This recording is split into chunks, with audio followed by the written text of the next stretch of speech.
investigative reporter Cheryl Mercedes, and thanks to newly obtained video, interviews, and court documents, we are getting our clearest picture yet of the deadly shooting of a Precinct 4 corporal. It's a timeline of the minutes before the shooting and of the multi-hour manhunt that followed.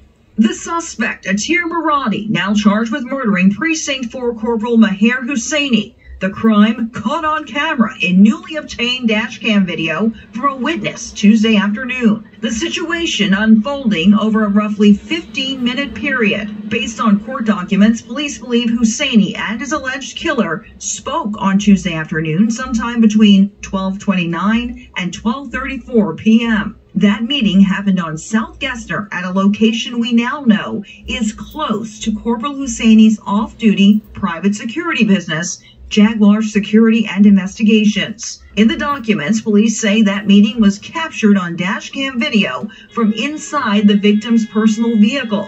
That video has not yet been released by law enforcement. Investigators say the interaction appeared, quote, cordial and lasted several minutes before both men got into their cars and drove off toward the shooting scene. According to court records, at 12:39 p.m., Corporal Husseini's vehicle is spotted on flock license plate cameras driving eastbound on Richmond from South Gessner. Seconds later, the suspect's vehicle is also spotted on the same flock cameras behind Husseini, heading toward the eventual shooting scene at Richmond and Fondren. That's when witness Deanna Caraway sees the suspect's vehicle in traffic eastbound on Richmond and observes the dangling muffler on the Chevy Impala. Based on newly obtained dashcam video from a witness, the time is now 12:44 p.m. Deanna Caraway says she sees the suspect get out of his vehicle while traffic is stopped at the light.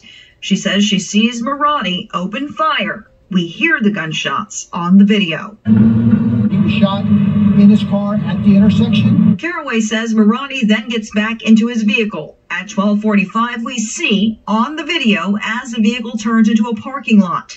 21 seconds later, we see someone run from the parked car back into the intersection and hear more gunfire. The witness says she saw Maradi firing into Corporal Husseini's passenger side window 4 more times. All this happened within 30 to 40 seconds. Got out of the car, came back, did this, looked inside the window, plume, plume, plume 4 more times. Other witnesses we spoke with described the same moment. Came out and shot the man 4 times right in the front of the seat. Everyone here right in front of the seat. 10 seconds after that, you can see someone running from the shooting scene back to the parked vehicle.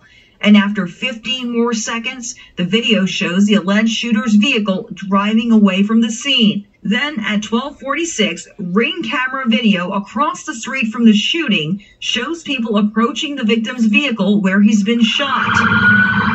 Police and paramedics respond and rush Corporal Husseini to Ben Taub Hospital, where court documents say he is declared dead at 1:14 p.m. In the meantime, law enforcement developed a suspect description and narrowed the search for the Chevy Impala. An alert goes out to officers across the region. At 4:12 p.m., after leaving work on the island, Galveston City Marshal's Office Sergeant Nick Yelly spots a vehicle matching the alleged shooter's car near the Galveston Causeway. Just by chance, I happened to look over, and I saw the exact vehicle that we were looking for. It is down to the T, the descriptors with the hubcaps missing and the sticker on the rear trunk and the Michigan license plates. I said, Dad, I gotta go. And I tossed my phone and I grabbed my city phone and immediately contacted the Galveston Police Department. Police say a short chase followed and Maradi then crashed into Galveston Bay. At 4:53 p.m., TransStar cameras capture Maradi in the water before he was eventually pulled into a police boat and taken to shore, where he was taken into custody and taken to the hospital. In all, from the meeting between suspect and victim in Houston to the arrest in Galveston, roughly 4 hours and 20 minutes elapse. But there are still questions of what led up to that meeting, the shooting, and why it happened. Our team's reporting indicates both suspect and victim operated private security businesses, and those business interests had come into conflict as recently as last year. An associate of Corporal Husseini this week telling us that Marani tried to steal business from Husseini's Jaguar security, but later apologized for it. As of Friday afternoon, Marani remains in custody in Galveston, awaiting extradition to Harris County, where we may finally begin to learn more about a motive.